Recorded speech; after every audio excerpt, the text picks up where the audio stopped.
Welcome to the CT News Report. I'm Tommy Lopez. As Richmond readies for the upcoming superstorm, we focus tonight on the political storm that swept through the state of Virginia this week. We will hear from two political experts and find out how VCU is debating presidential issues.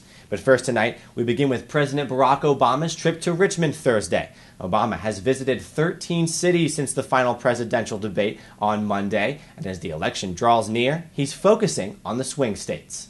An enthusiastic crowd drowned out Obama in the middle of his speech at Byrd Park Thursday. Around 15,000 people gathered at the Carillon just 12 days before America decides who will be the next president. And I've come to Virginia today to ask you for your vote. The visit is part of Obama's 48-hour whirlwind tour of 8 swing states. The president's voice was hoarse as he took the podium. You can make it if you try. That's what's best in our country. That's what we're fighting for. With so little time to go before the election, the president didn't introduce any new ideas here today at Byrd Park. In fact, he reiterated many of the things he said at the Siegel Center back in May and things he's been saying throughout the campaign process. Although today, he put a focus on trust. Trust matters. You want to know that whoever's in the Oval Office is going to fight for you. Obama told the crowd that Romney's inconsistent stance on issues makes him less trustworthy. He joked that Romnesia is misleading America. If you can't remember the plans on your own website and you're worried you might be coming down with a case of Romnesia, I want you to know Obamacare covers pre-existing conditions. Some Virginians may forget that for 40 years the Commonwealth was a Republican stronghold. Senatorial candidate Tim Kaine noted Virginia's shift to a hotly contested state. Presidential candidates, they didn't come to Virginia. Republican candidates, they didn't need to come to Virginia. Now everybody who's running for president of any party has got to come because Virginians are important.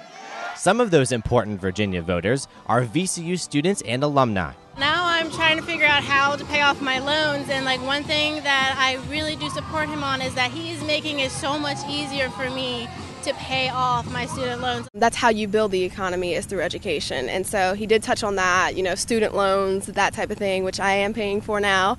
Obama had to cancel his trip to Virginia scheduled for Monday due to the threat of Hurricane Sandy.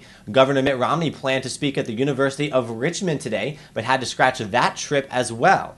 Ann Romney did speak in Richmond on Friday, and Paul Ryan visited both Charlottesville and Bristol on Thursday. So why is Virginia so important in this election? We turn to two political experts to find out the answers. Virginia, particularly if the outcome of who has the popular vote in Virginia is not known early on in the evening, then Virginia is going to get a lot of attention election night. VCU political science professor John Augenbaugh says Ohio could be the most important of the swing states, but the candidates' focus on the Commonwealth is for good reason. And it's Northern Virginia that has taken the edge away from Republicans. In the roughly last 20 years, the migration of people into Northern Virginia, many of whom, or a greater percentage of whom, vote Democratic, that is what has put Virginia back in play in the presidential election. Jeffrey Scully is an analyst at the UVA Center for Politics and works closely with Larry Sabato.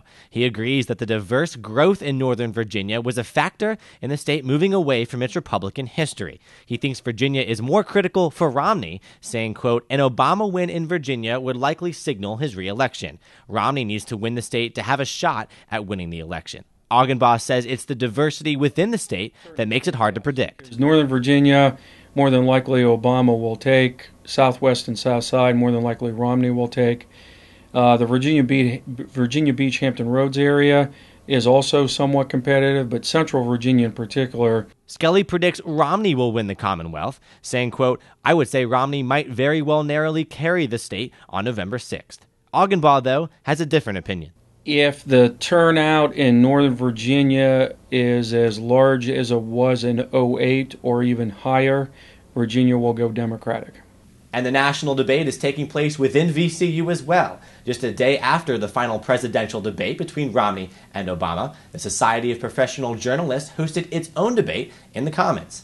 students got to ask other students Tuesday about the candidate stances. Michael Plum and Vicky Yeroian of the VCU Young Democrats joined James Marconi of the University of Richmond's conservative debate team. And that's the difference between the presidencies. We've got students and faculty got to ask questions via Twitter about the national presidential race. How does your candidate truly feel about the Citizens United ruling? Are corporations truly people? Students enjoyed the intimacy of the SPJ event, in contrast to watching the televised debates. They know what our area is or how we feel, and it feels like you can connect to them easier than you can connect to a president or a candidate. I think it was nice to inform others, inform the students from not a non-biased perspective, but a perspective that isn't directly from the candidates themselves. As for the debaters, it was a chance to voice the views of their party. Strange political actions committees telling you vote no on Obama, vote no on Tim Kaine. I mean, it's like a ballot referendum now, and they think that their money can just influence elections, and I think that's very dangerous. They always like to portray the Republicans or the corporate bad guys, but the president has raised way more money from these independent groups and these anonymous donors than the governor has. Yeroian says this was the first time the Young Democrats have been able to debate with a conservative in the last year and a half. Well, I feel like it gave us the chance to kind of talk about a wide range of issues. A lot of times, like I said, we do events that focus in on certain issues, and I think that what tonight did was enable us to, look at all kinds of issues. Marconi says he enjoyed the interaction with the audience. And then things are so divisive with the politics of the day, and so people can't really connect to what the candidates are talking about because they're too busy blaming this on that candidate or this on that candidate. You did this, I did that. So I think this sort of discussion format is much more productive. And that will conclude the report tonight. As always, you can find a copy of the Commonwealth Times in newsstands on campus. And stay logged on to commonwealthtimes.org for updates on Hurricane Sandy.